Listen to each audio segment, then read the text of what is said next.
আলহামদুলিল্লাহি ওয়াহদা ওয়াসসালাতু ওয়াসসালামু আলা মুহাম্মদ সাল্লাল্লাহু আলাইহি ওয়াসাল্লাম আল্লাযী মান লা নাবিয়্যা বা'দা। সত্যিকার অর্থে আপনাদের এই মোবারকে দোয়াতে আমি আপ্লুত এবং আপনাদেরকে কৃতজ্ঞতা জ্ঞাপন করছি যে আপনারা আল্লাহর দ্বীনের কাজে যারা এগিয়ে আসে তাদেরকে উৎসাহ দেবার একটি প্রবণতা আপনাদের মধ্যে আছে। কওমি তরুণদের পক্ষ থেকে আসছেন আলহামদুলিল্লাহ। মূলত আমাদের ধারাটা তো একটা জায়গা থেকে, আমরা সবাই শাহ ওলিউল্লাহ মুহাদ্দিস দেহলভী রহমতুল্লাহর উত্তরসূরি। ওনার খলিফা ছিলেন আব্দুল আজিজ মুহাদ্দিস দেহলভী রহমতুল্লাহ, ওনার খলিফা ছিলেন সৈয়দ আহমদ বেরেলি রহমতুল্লাহ, ওনার খলিফা ছিলেন প্রধান খলিফা মাওলানা শাহ কারামত আলী জনপুর রহমতুল্লাহ। আমরা ওনার বংশধর, ওনার সিলসিলা। ওনার আরেক খলিফা ছিলেন নূর মোহাম্মদ জানভী রহমতুল্লাহ, ওনার খলিফা ছিলেন ইমদাদুল্লাহ মুহাজির মক্কি রহমতুল্লাহ, ওনার থেকে সিলসিলা দেওবান। ওনার আরেক খলিফা ছিলেন নূর মোহাম্মদ নিজামপুরি রহমতুল্লাহ, ওনার থেকে ফুরফুরা এবং অনেক শাখা বের হয়েছে। আবার আমাদের জৌনপুর থেকে বদরপুর এবং ফুলতলি। মূলত যারা বাংলাদেশে কাজ করছে, উপমহাদেশে বলা যায় যারা কাজ করছে, তারা সবাই শাহ ওলিউল্লাহ মুহাদ্দিস দেহলভী, সৈয়দ আহমদ বেরেলি, কারামত আলী জনপুর রহমতুল্লাহর উত্তরসূরি। তাহলে আমরা সবাই একই পরিবারের সদস্য। জি, অতএব আমাদের ঐক্যটা শুধু অনিবার্য না, আমাদের ঐক্যটা হচ্ছে আত্মিক এবং আমাদের ঐক্যটা হচ্ছে এখন সময়ের দাবি। হ্যাঁ, মাসলাকের মধ্যে কিছু কিছু কাজ আছে, আমার মাসলাকে আমি করি, আপনি করেন না। আবার আপনার মাসলাকে কিছু কাজ আছে, আপনি করেন, আমি করি না। মাসলাকের বিষয়টা নিজের মধ্যেই রাখা উচিত। আমি যদি আমার মাসলাক আপনাকে চাপিয়ে দিই বা আপনার মাসলাক আমাকে চাপায় দেন, তখন ঐক্য সম্ভব না, দ্বন্দ্বটা স্পষ্ট হয়ে যাবে। আর বর্তমান পরিস্থিতিতে বাংলাদেশ আন্তর্জাতিক চক্রান্তের চোরাবালিতে আটকা পড়ে গেছে। আমি যেটা বুঝতেছি, আন্তর্জাতিক চক্রান্তের চোরাবালিতে বাংলাদেশ আটকা পড়ে গেছে। এখন বাংলাদেশকে উদ্ধার করার একটাই শক্তি ওলামায়ে কেরাম বাংলাদেশে, এটার কোনো বিকল্প নেই। দ্বিতীয় কথা হচ্ছে যে আমি 6 মাস আগ থেকে এটা উপলব্ধি করে কাজ করে যাচ্ছি। এর জন্য অনেক আমাকে মানসিক কষ্ট দেওয়া হয়েছে। একদল লোক যারা সুন্নি দাবি করে অথচ সুন্নি না, যারা শিরক ও বিদআতে লিপ্ত, তারা আমাকে অনেকভাবে অত্যাচার করেছে, এখনো করছে। তবে তাদের জি চক্রান্ত যাই হোক, তাদের কিন্তু হালে পানি পাচ্ছে না এখন তারা, আলহামদুলিল্লাহ। আচ্ছা, এখন কথা হচ্ছে তাদের জন্য আমার মায়া হয়। তারা গুমরাহিতে আছে, 1, 2 তারা দূরদর্শী না। তাদের ওই দূরদর্শী না হওয়ার কারণে তাদের মধ্যে সংকীর্ণতাটা কাজ করতেছে। আরেকটা হচ্ছে আসাবিয়াত পারাস্তি। এই জিনিসটা খুব বেশি থাকলে মানুষ উদার হইতে পারে না। দিনের মহান স্বার্থটা লক্ষ্য যখন হয় না, মাসলাক লক্ষ্য হয়, তখনই কিন্তু দ্বন্দ্ব সংঘাতটা অনেক বেড়ে যায়। সেজন্য আমি 20 সাল থেকে স্লোগান দিচ্ছি, মাসলাক যার যার, ইসলাম সবার। এই ফর্মুলাতে ইনশাআল্লাহ বাংলাদেশে ঐক্য শুধু সম্ভব না, অনিবার্য হয়ে যাবে ইনশাআল্লাহ। এবং আল্লাহ দ্বীনের পক্ষে আমাদের যে দাবি দেওয়া, তা আমরা আদায় করতে পারবো বাংলাদেশে, এতে আমার কোনো সন্দেহ নাই। অত্যন্ত আশাবাদী আমি আল্লাহর রহমতে। আর যেহেতু বাংলাদেশে মাঠে ময়দানে ইসলামী রাজনীতির ক্ষেত্রে সবচেয়ে বেশি অগ্রগামী হচ্ছে দারসে নিজামের যারা মাদারিস আরাবিয়া, কওমি মাদ্রাসার ছাত্ররা, তারা যত রক্ত দিছে বাংলাদেশে, আর কারো পক্ষে এত রক্ত দেওয়া সম্ভব হয় নাই। এই জন্য উলামায়ে দেওবন্দ তাদের যে নেতৃত্ব বাংলাদেশে, এটাকে বাদ দেওয়ার কোনো সুযোগ নাই। এটাকে আমি মনে করি বাংলাদেশে এটা সুপার ফোর্স এখন হেফাজতে ইসলাম। কি জন্য? আল্লাহ তাআলার নিয়ম এটা, যারা রক্ত দেয় আল্লাহ নেতৃত্ব তাদের হাতে দেন।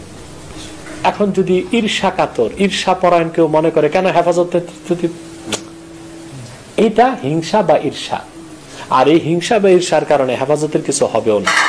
হেফাজতের ব্যানারে, হেফাজতের নেতৃত্বে যত মানুষ রক্ত দিয়েছে, অরাজনৈতিক ভাবে বাংলাদেশে কোনো দলের পক্ষ থেকে এত রক্ত কেউ দেয় নাই।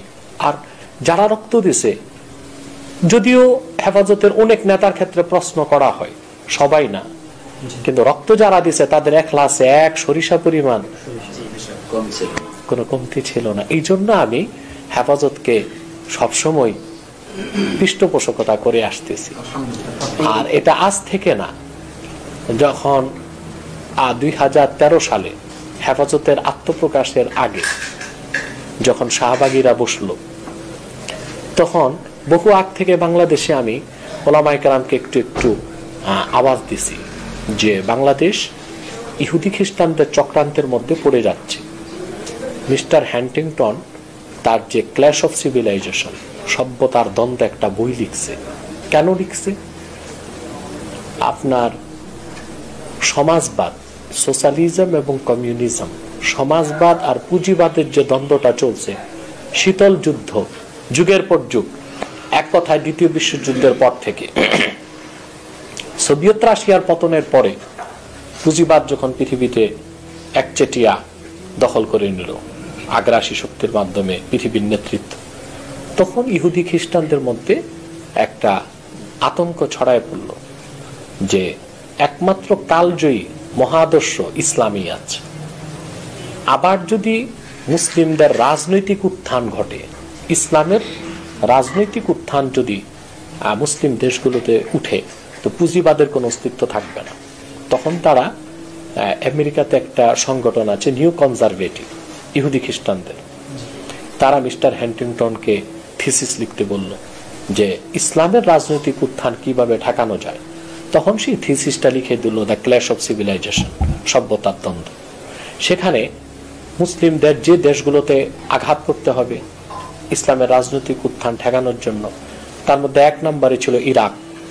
ইরাকে তারা হামলা করলো, কিন্তু তাদের স্বপ্ন সফল হয়নি, পূরণ হয়নি। তারপর একের পর এক আপনারা দেখেছেন সিরিয়া, লিবিয়া এবং পরিপূর্ণ খেলাফত কায়েম হয়ে গেছিল আফগানিস্তানে, একেবারে খোলাফায়ে রাশিদিনের আদলে। এতে কোনো সন্দেহ নাই, এটা আমার জেল হোক, জুলুম হোক, যাই হোক, আমি বলবো আফগানিস্তানে যে 5 বছর মোল্লা ওমরের নেতৃত্বে খেলাফত ছিল, ওইটা একেবারেই খোলাফায়ে রাশিদিনের আদলে খেলাফত প্রতিষ্ঠিত হয়েছিল। তখন এই সমস্ত অমুসলিম শক্তি এক হয়ে সেখানে হামলা করলো, ওই সব ক্ল্যাশ অফ সিভিলাইজেশনের ফর্মুলা বাস্তবায়ন করছে। সেখানে আমি দেখছিলাম 9 নম্বরে বাংলাদেশকে রাখছিল। এই জন্য ওলামায়ে কেরামকে আগ থেকে আমি সতর্ক হওয়ার জন্য অনুপ্রাণিত করছি।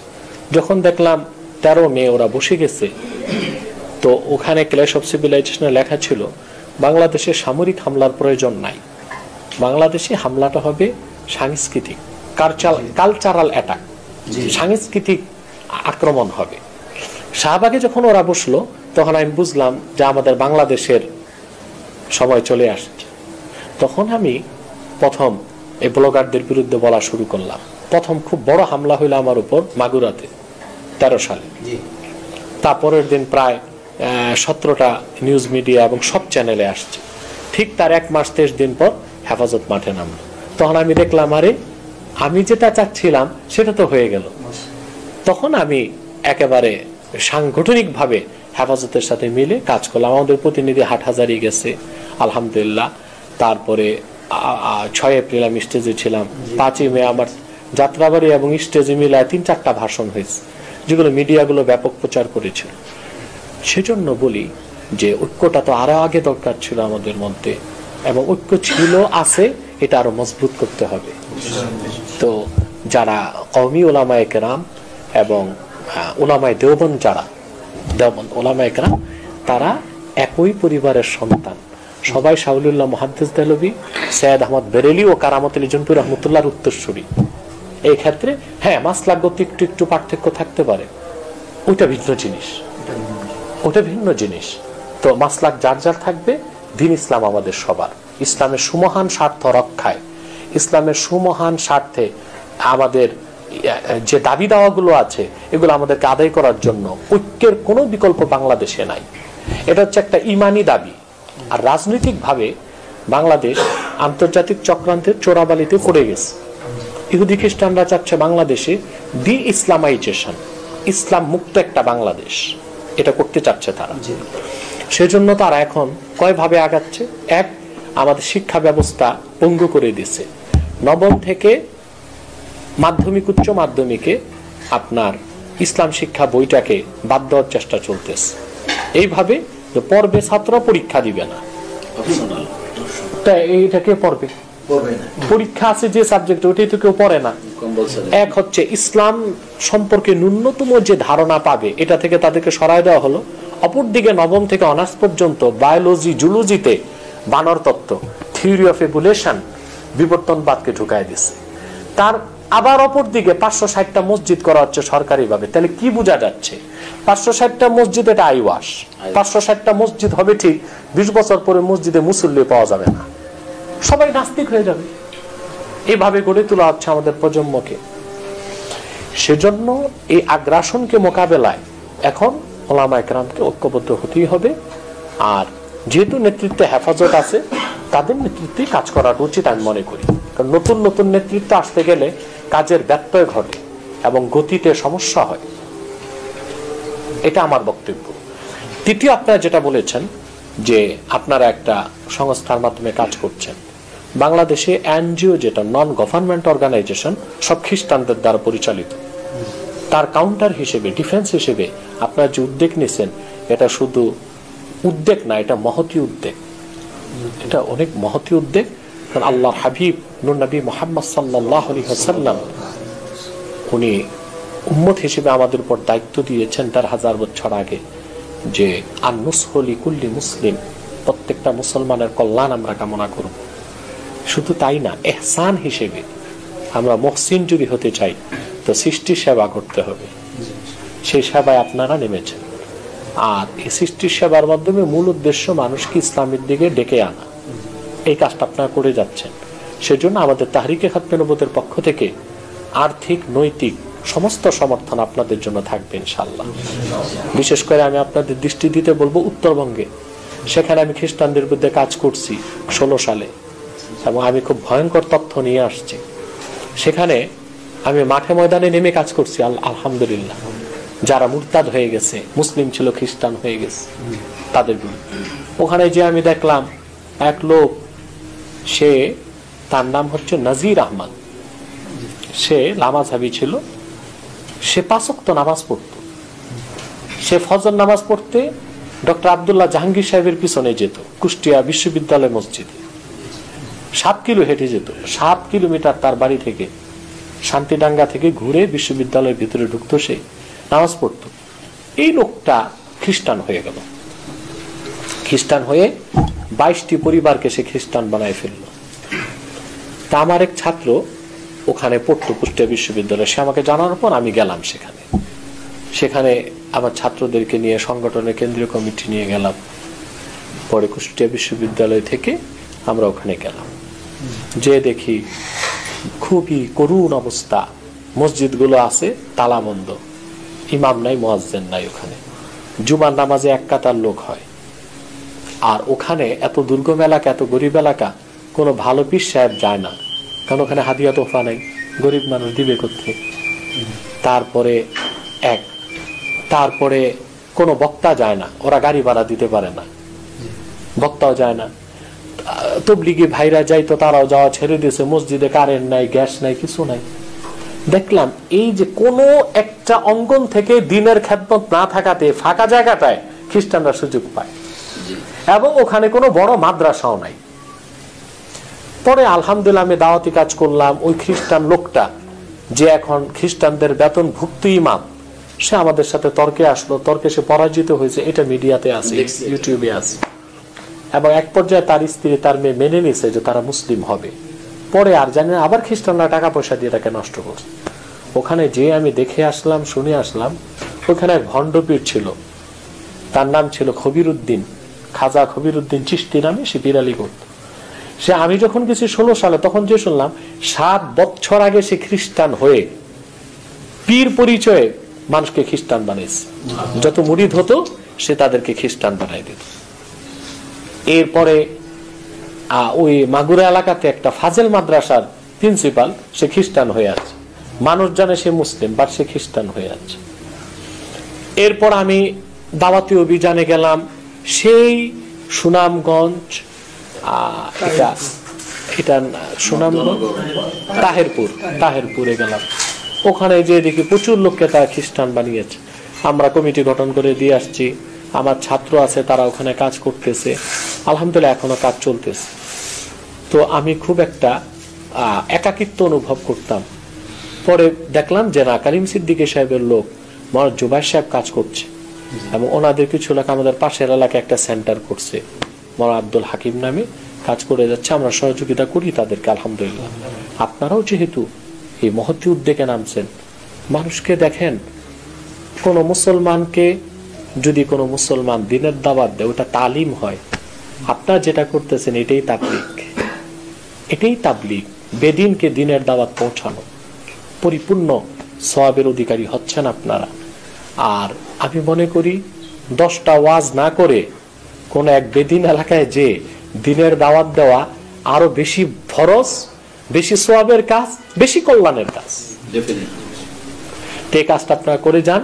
আমাদের সমর্থন, নৈতিক আর্থিক সবটাই থাকবে আপনাদের সাথে ইনশাআল্লাহ।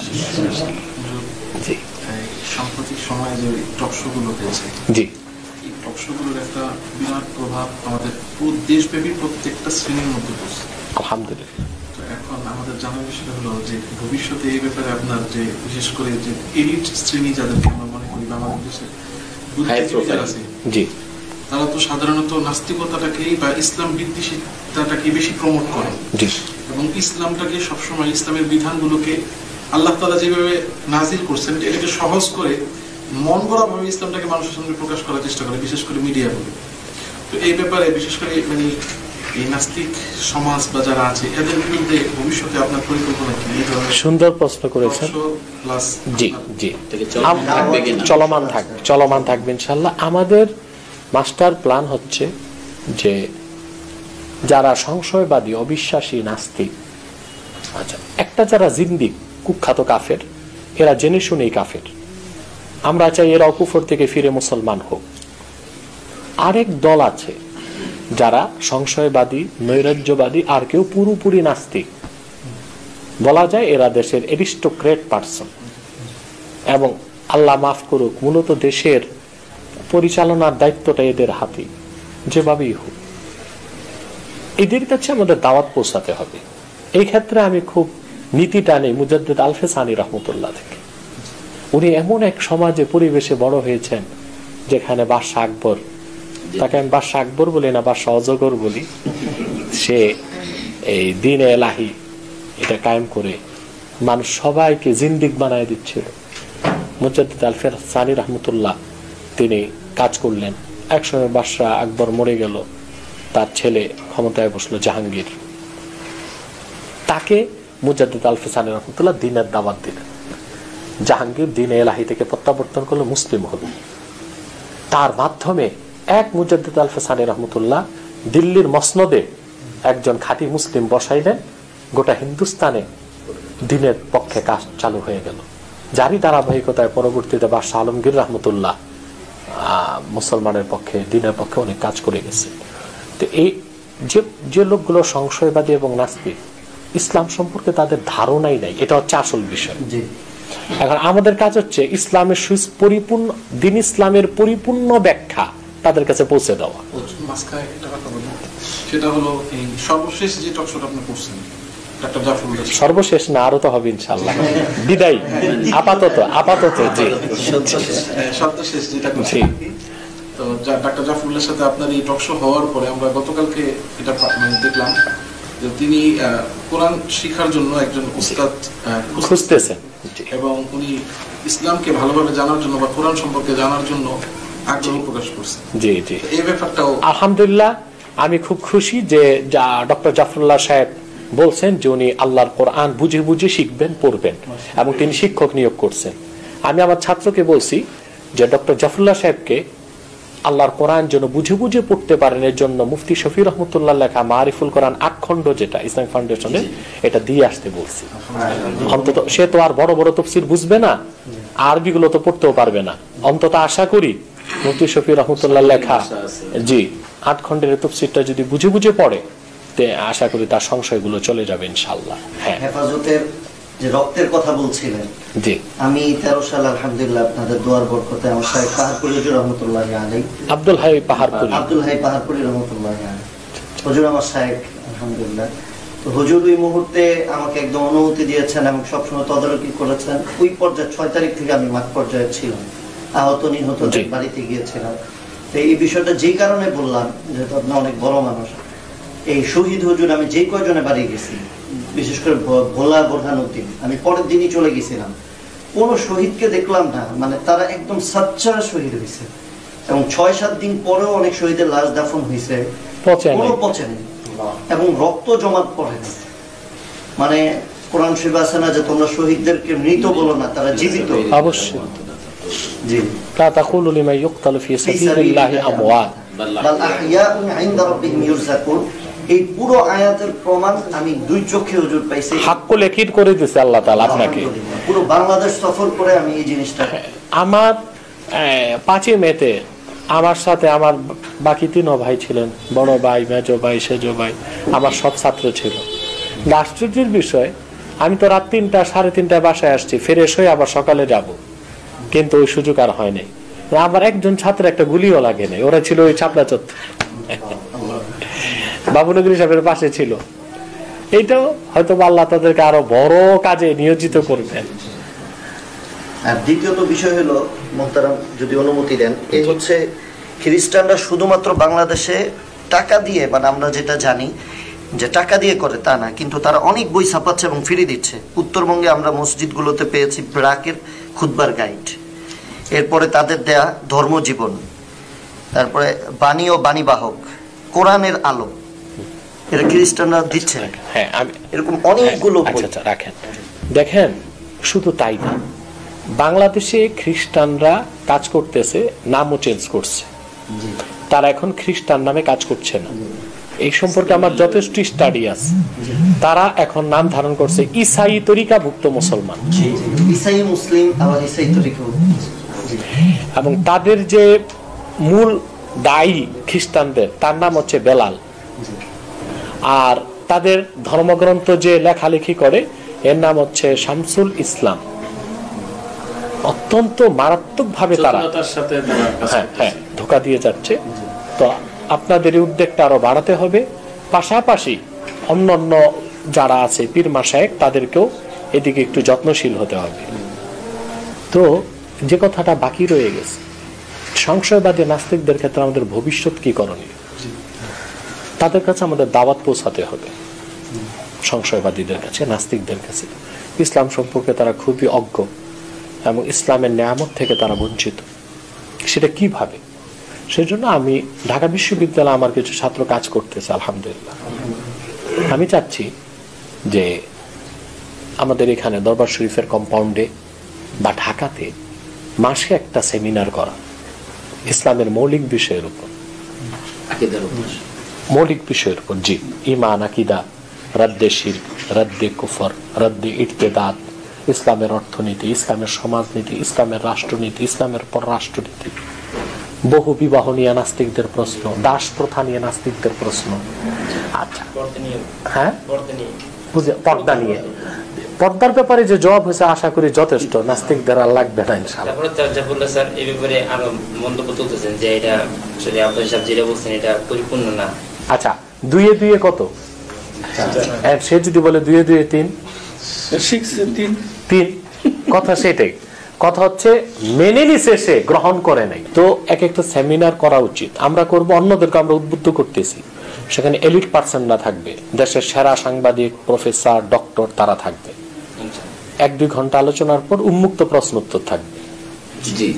তাইলে ইনশাল্লাহ তাদের শারহে সাদর হবে, ইনকিশাফ হবে বিষয়গুলো, এবং তখন তাদের হাতে আমাদের ইসলামের পক্ষে বইপত্র তুলে দিতে হবে।